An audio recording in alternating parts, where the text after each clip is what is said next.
Back in the shadowy glow of a Boston bar, Cheers pulled no punches with its jokes and banter. But not every moment aged as smoothly as Sam's best whiskey, and some scenes would stop cold in today's primetime. Let's count down the most jaw-dropping Cheers episodes and bits that modern TV could never get away with. Number 1. Sam's relationship with female staff. Let's go back to a time when the bar on Beacon Street was more than just a watering hole. It was a stage for romantic escapades that often blurred ethical lines. Night after night, Sam Malone, the smirking ex-pitcher played by Ted Danson, courted or dated the very women who worked for him at Cheers. The chemistry with Diane Chambers, played by Shelley Long, simmered with drama and tension, while a later era brought endless banter and sparks with Kirstie Alley's Rebecca Howe. In episode after episode, Sam's cracks and casual advances were brushed off as harmless fun, with the show leaning on laughs instead of self-reflection. But behind the zingers, every round of boss-employee romance, open secrets to the regulars and the audience alike, hinted at power imbalances we can't gloss over today. Now, in a world where workplace ethics and HR guidelines take center stage, those once playful flirtations would likely get the cold shoulder in a writer's room.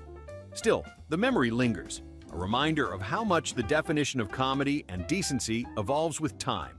The next round might surprise you even more. Number 2. Fat-shaming running gags.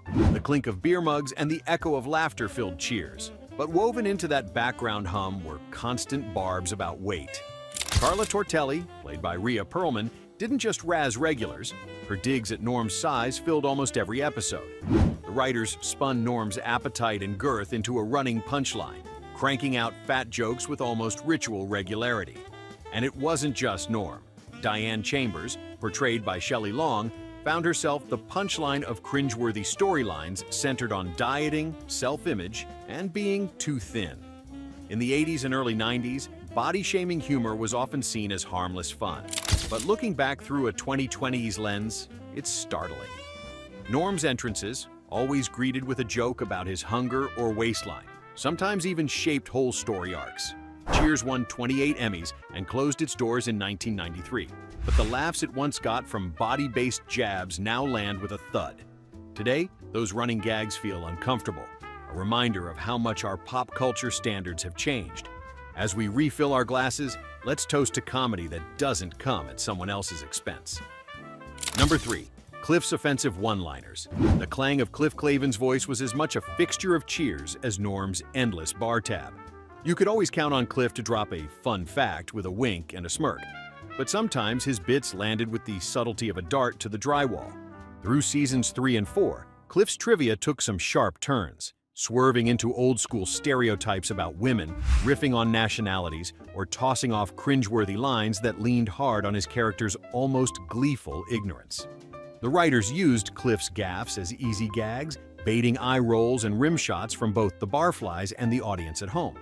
But today's comedy world draws bolder lines. What played for laughs in 1985 doesn't read the same in an era that questions punchlines rooted in exclusion or outdated attitudes.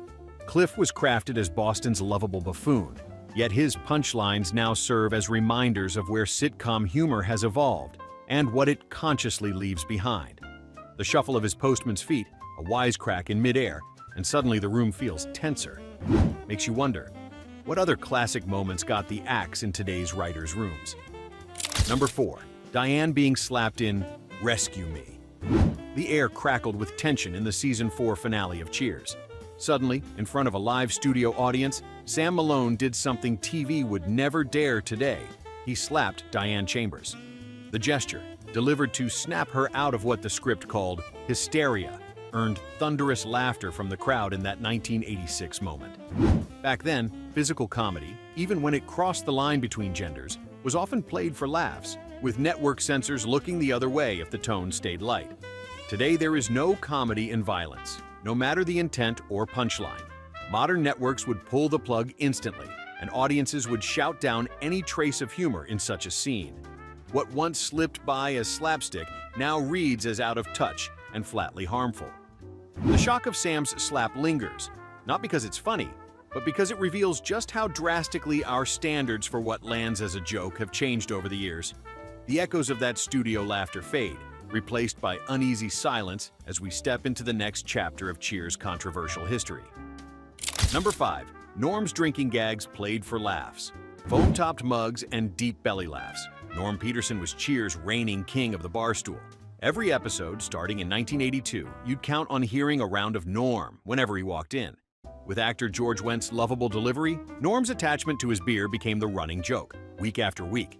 Punchlines celebrated his ability to dodge responsibility in favor of another round, and the always topped-off glass in his hand told viewers that the bar was more of a sanctuary than a warning sign. Sitcoms in those days didn't pull any punches about using alcohol for laughs. It felt harmless on Thursday nights. Today, though, it lands differently. Joking about drinking away life's troubles or poking fun at dependency just doesn't fly in an era where substance abuse gets real attention and empathy. The idea of glamorizing Norm's habits for laughs would likely be met with concern or calls for accountability. Back then, the clink of mugs blended with the audience's laughter. Now the joke sounds flatter, a cultural shift as stark as an empty bar at closing time. Let's pause for a second. Did you ever memorize Norm's funniest one-liners? Or maybe you remember someone in your family cheering when Norm came through the door. Share your favorite Cheers memories or moments we missed in the comments below. Number 6. Homophobic bar jokes. The clink of glasses, the hum of casual conversation, that's what filled the air at Cheers, but sometimes the jokes struck a sour note. In 1983, Cheers made headlines for its progressive take in The Boys in the Bar, one of Season 1's most talked about episodes. When Sam's old teammate comes out as gay, the entire bar erupts in unease. Regulars like Norm and Cliff spiral into comic paranoia, worried that Cheers itself could turn into a gay hangout. The jokes fly fast, most of them rooted in discomfort and old-school gay panic. Back then, the episode got credit for ultimately preaching acceptance, but the road there was paved with one-liners and nervous glances that feel jaw-dropping today. Watching, you saw the tension ripple beneath every punchline, revealing how far mainstream TV still had to go. What once felt boundary-pushing now reads as cringeworthy, a product of a time when acceptance still came packaged with a wink and a nudge. Those laughs sound different to modern ears and show just how much comedy has changed and how much work remains before the next round is poured. Number 7. Rebecca's sexual harassment plotlines.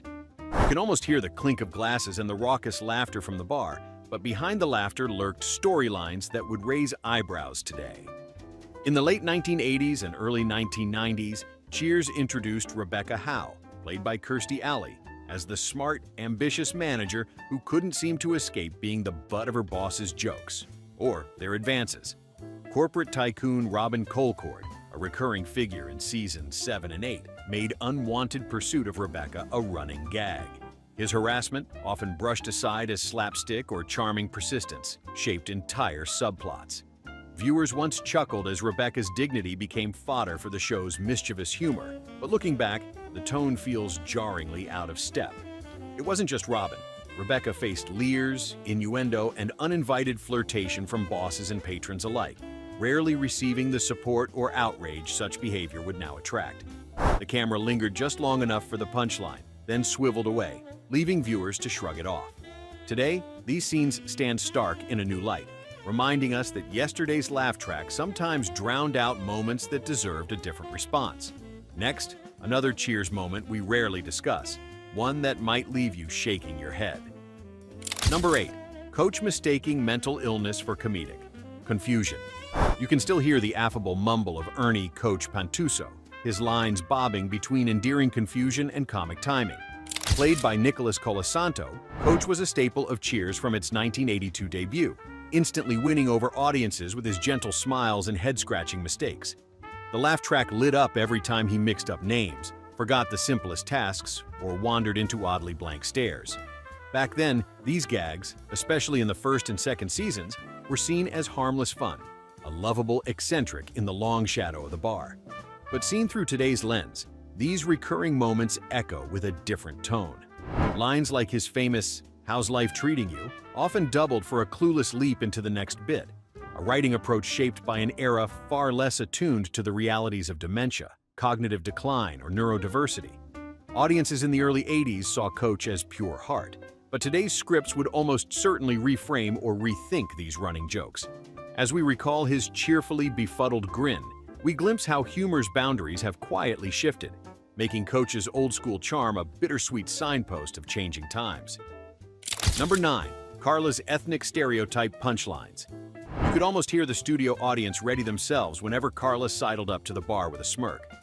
In Cheers' second and third seasons, Rhea Perlman's Carla Tortelli became famous not just for her sass, but for her lightning-fast put-downs that leaned heavily on stereotypes. Italian, Irish, you name it.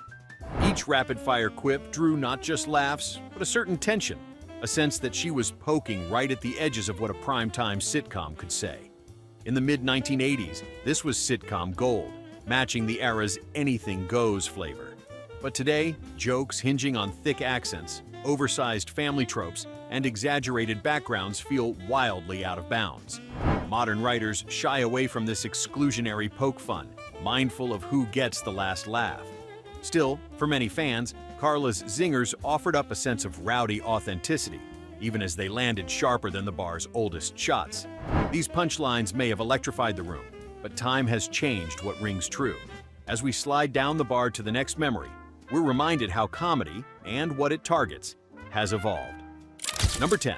Sam's womanizer jokes in early episodes.